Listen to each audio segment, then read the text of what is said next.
सगळ्यात आधी एक कढाई ठेवली. कढाईमध्ये पाणी उकळायला ठेवलं आणि त्यामध्ये 1 वाटी सोयाबीनच्या अशा छोट्या छोट्या किंवा मोठ्या ज्या असेल त्या वड्या शिजवून घेतलेल्या आहे. 2 मिनटं, जास्तही नाही.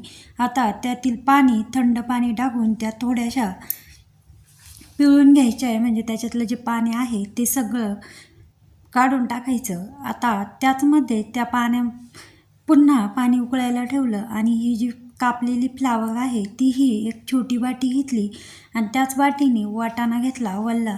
तोही या कोमट पाण्यात थोडासा हलकासा शिजवून घेतलेला आहे. जास्तही नाही, फक्त थोडासा. आता या ठिकाणी वाटाणा, फ्लावर, सोयाबीन आणि बटाटा.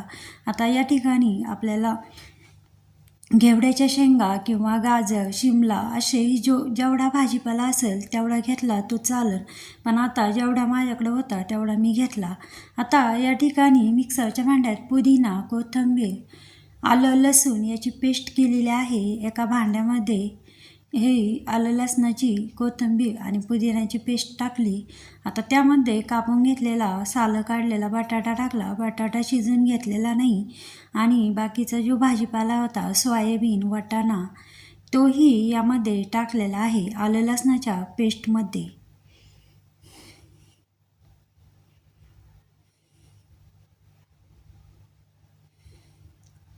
आता हा सगळा भाजीपाला यामध्ये जेवढा घेतलेला होता तेवढा यामध्ये टाकलेला आहे.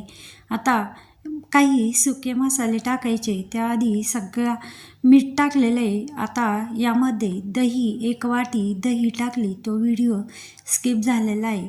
भाजी म्हणजे सोयाबीन, वाटाणा टाकण्याच्या आधी थोडंसं दही टाकलं होतं. तो व्हिडिओ या ठिकाणी स्किप झालेला आहे. आता 1 वाटी आंबट नसेल तर थोडंसं, आंबट नसेल तर 1 वाटी छोटी वाटी दही आणि आंबट असेल तर पाऊण वाटी दही. या ठिकाणी आंबट दही होतं मग पाऊण वाटी दही. आता धनापूड, हळद, मीठ एवढं टाकून झालं आहे. 1 चमचा लाल तिखट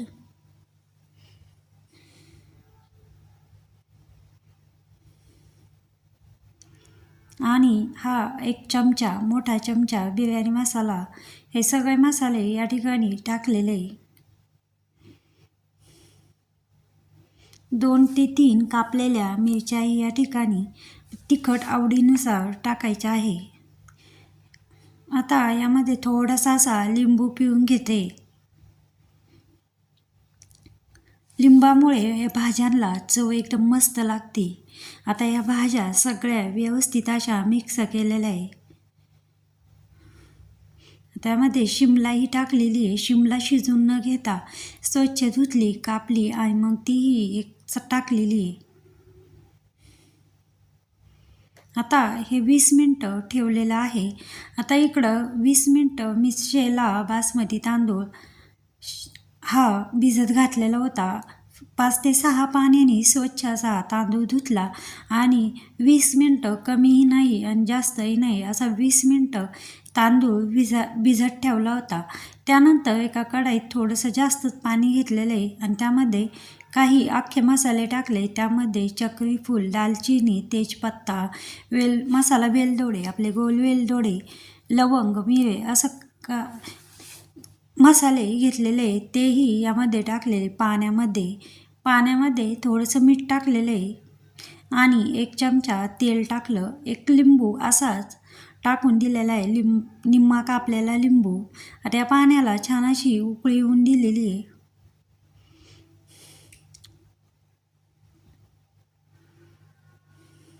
आता उकळी आल्यानंतर हा 20 मिनटं भिजवलेला शेला बासमती तांदूळ या ठिकाणी टाकलेला आहे.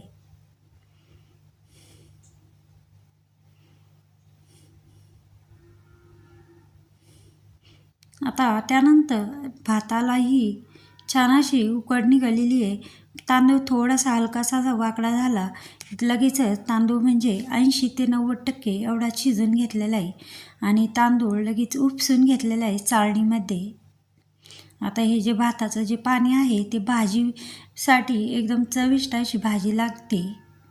या पद्धतीने चाळणीमध्ये असा सगळं भातातलं पाणी काढून घेतलेलं आहे.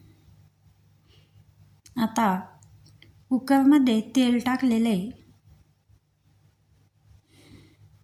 2 ते 3 चमचे तेल टाकलेले आहे. त्यानंतर कापून घेतलेला, उभा कापून घेतलेला 3 ते 4 कांदे या ठिकाणी उभा कापून घेतला होता. तो छान असा गुलाबी होऊन दिलेला आहे.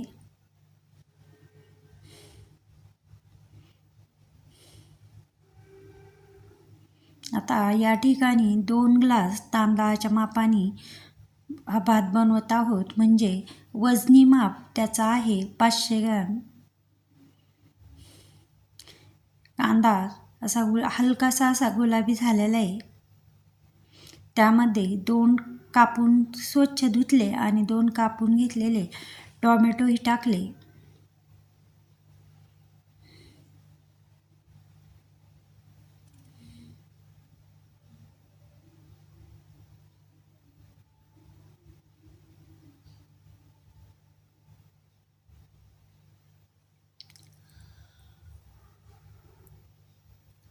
आता टोमॅटो ही कांद्यामध्ये छान असा शिजण्यासाठी मी यामध्ये थोडंसं मीठ टाकलं. आता मिठाचा अंदाज घेत मीठ टाकलेलं आहे. म्हणजे आपण भाज्यांमध्ये पण टाकलं होतं, भाताची उकड घालतानाही टाकलं होतं आणि पुन्हा कांदा त्या अंदाज घेत हे मीठ टाकलेलं आहे.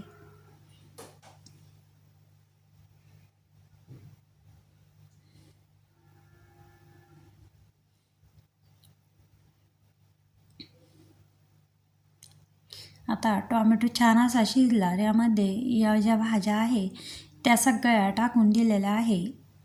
आता छान असे कांदा, टोमॅटो आणि भाज्या मस्त असे एकजीव झाला पाहिजेत अशा इतक्या हलवून घेतलेल्या आहे.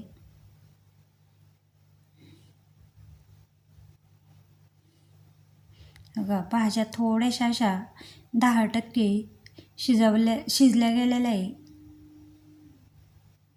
भाज्या पटकन शिजल्या जातात म्हणून जास्त शिजून न घेता फक्त सगळं कांदा टोमॅटोमध्ये मसाले एकजीव झाले पाहिजेत एवढा शिजून घेतलेला आहे.